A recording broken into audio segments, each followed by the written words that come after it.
Hello friends, how are you? I hope you are good. So today the topic would be nucleophilic substitution reaction, which falls under the haloalkanes and haloarenes. So the first topic in it is nucleophile. What is nucleophile? Before proceeding to the nucleophilic substitution reaction, we have to know what is this nucleophile and what is this substitution reaction. The whole means how can this reaction be subdivided. So nucleophile is a species which has affection towards nucleus, and nucleus is what? Positive. So the species would be itself negative and it would be attracted towards positive charge. So nucleophile is a species which loves nucleus, that is positive charge. So itself would be negative. So it would be negative, okay, or it might be some species which has lone pair of electron, okay. So these two subspecies are nucleophile. For example, Cl negative, it itself a nucleophile, and this lone pair containing molecule would be also a nucleophile. Example, ammonia. Ammonia has a lone pair of electrons, so it would be attracted toward positive charge. So what is nucleophile? It is a species. It can be an atom, it can be a molecule which has affection towards positive charge. So itself it would be negative. So this Cl negative, somebody asks Cl negative will be attracted toward what? So it will be attracted toward positive charge. So that's why it's called nucleophile. Okay, I hope you understand this topic. Then what is substitution reaction?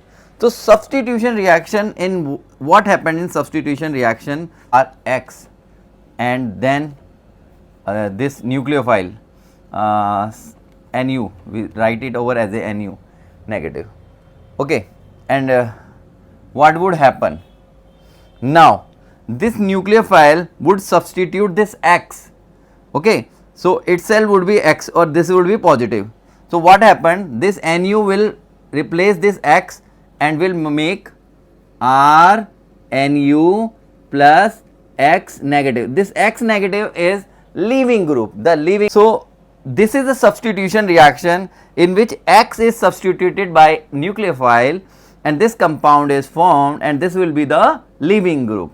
I hope you understand this substitution reaction. And why it is called nucleophilic substitution? You can see here nucleophile is the one who is substituting this, okay. So this is what will be called nucleophilic substitution reaction. Haloalkanes and haloarenes, we would be studying about SN1 and SN2. These two, SN1 and SN2, we will be studying, okay. The substitution reaction from SN2.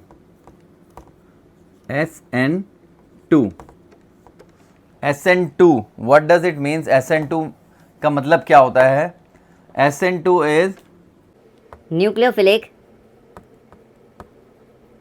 substitution reaction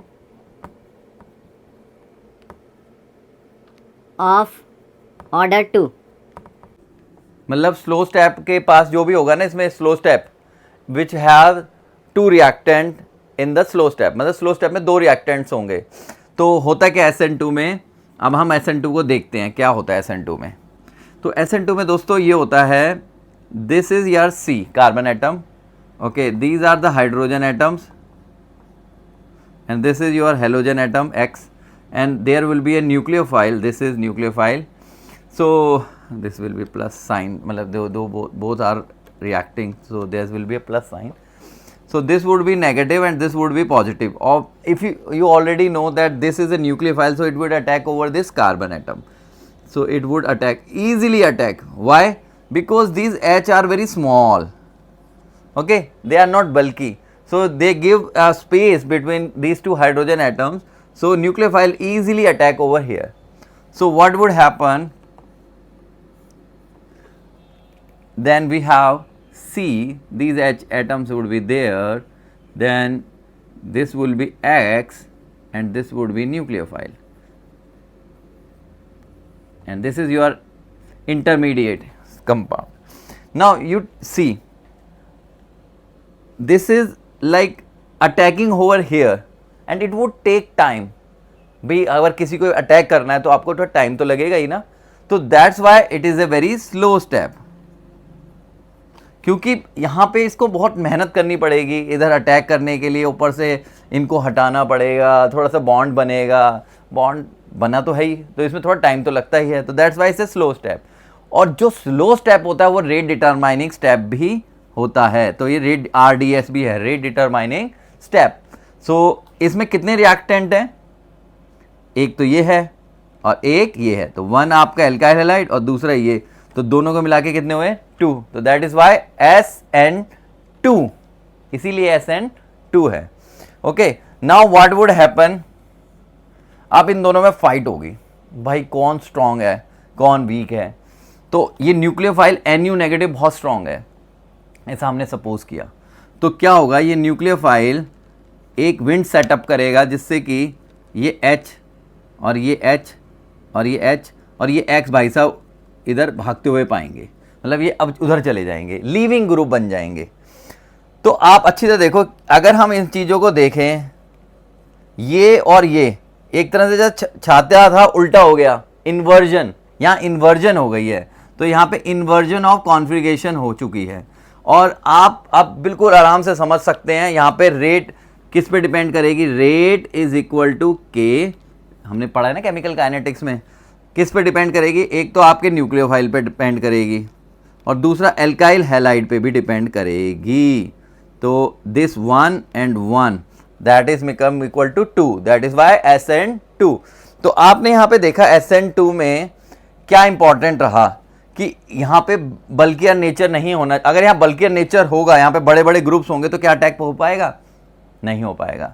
तो SN1 mostly जिनमें कम hindrance होता है, यानी कि कम वो होता है जिनमें कम ग्रुप्स होते हैं बल्कियर, उन्हीं में होता है। तो SN1 का अगर हम ऑर्डर देखें SN2 का, तो SN2 का ऑर्डर होगा सबसे पहले प्राइमरी बहुत पसंद करेगा, फिर सेकेंडरी, फिर टर्शरी।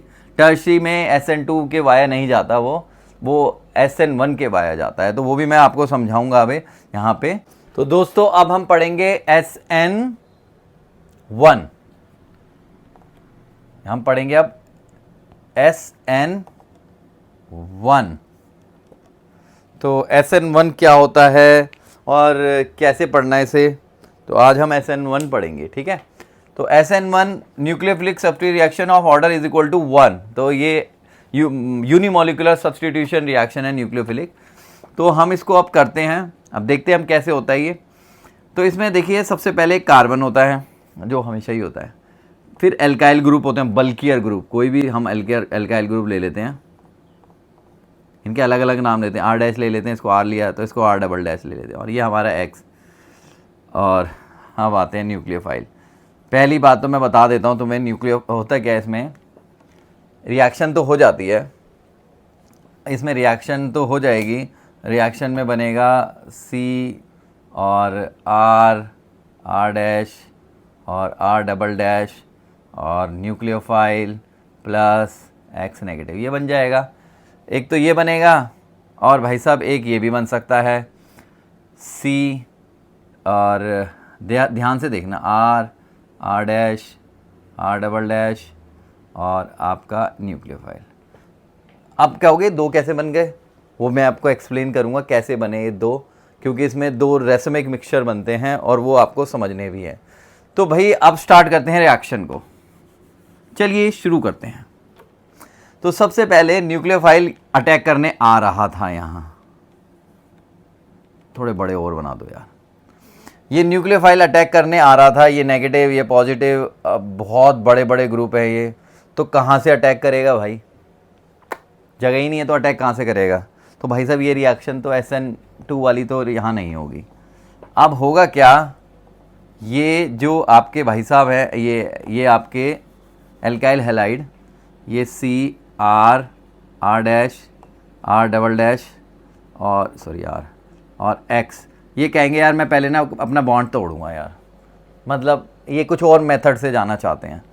तो अब आपको पता है इलेक्ट्रॉन पेयर है और इलेक्ट्रॉन नेगेटिव कौन है, हेलोजन, तो ये नेगेटिव बन जाएगा, ये पॉजिटिव बन जाएगा, इलेक्ट्रॉन लेके चला जाएगा, तो आपका ये बन जाएगा CR और R और इस पर पॉजिटिव चार्ज, और आपका भाई साहब X निकल गया, तो उसे हम लिखते भी नहीं हैं, ज़रूरत भी नहीं है। अब आ जाएगा न्यूक्लियोफाइल, क्या आएगा, देखो ये कौन सी शेप है, ये है प्लेनर शेप। प्लेनर शेप क्या होती है, ऐसे। अब ये ऐसे शेप है, तो यहाँ पे पॉजिटिव चार्ज है, तो न्यूक्लियोफाइल यहाँ से भी अटैक कर सकता है और न्यूक्लियोफाइल यहाँ से भी अटैक कर सकता है। अगर यहाँ से अटैक करेगा तो एक कंपाउंड बनेगा, और यहाँ से अटैक करेगा तो वो दूसरा कंपाउंड बनेगा, वो मिरर इमेज रिलेशनशिप होंगी, इसलिए कहते हैं रैसमिक मिक्सचर बनता है इसमें। तो अब ये आपका प्लेनर स्ट्रक्चर बना sp2 वाला। ओके, तो अब न्यूक्लियोफाइल आता है, वो कहता है मैं इस पर अटैक कर देता हूँ, तो न्यूक्लियोफाइल अटैक करेगा, ऊपर से कर C, ऊपर NU आ गया, R और ये डबल डैश था, तो R। ठीक है, अब अगर नीचे से अटैक होता तो ये C नीचे आता है, न्यूक्लियोफाइल भाई नीचे से अटैक हुआ है, ठीक है, R और R। अच्छी तरह देखो, ये ऊपर वाला नीचे वाले की मिरर इमेज है, चेक करो देखो, है ना। तो ये आपका रैसमिक मिक्सचर बन गया।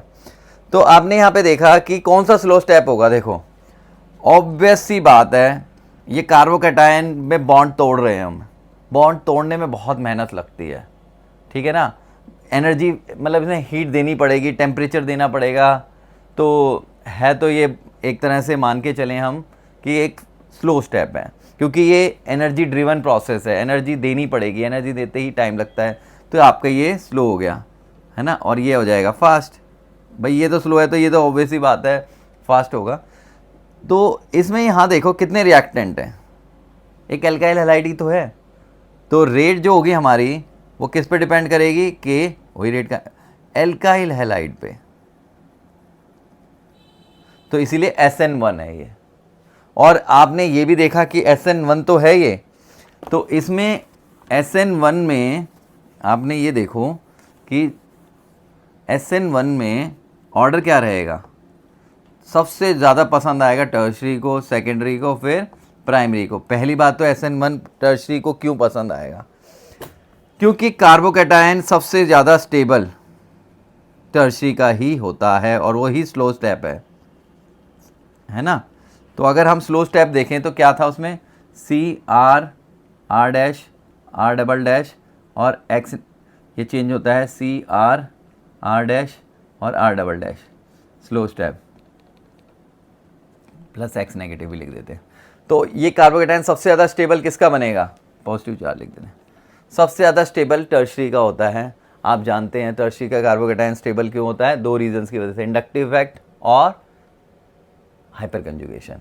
एक्चुअली ये इलेक्ट्रॉन डोनेटिंग ग्रुप होते हैं ना R, तो ये इलेक्ट्रॉन दे देते हैं और ये दे के इस पॉजिटिव चार्ज को थोड़ा कम कर देते हैं, तो कम कर देते हैं तो वो स्टेबल हो जाता है। सेकेंडरी में यहाँ पे दो ही होंगे अल्काइल ग्रुप और प्राइमरी में सिर्फ एक होगा।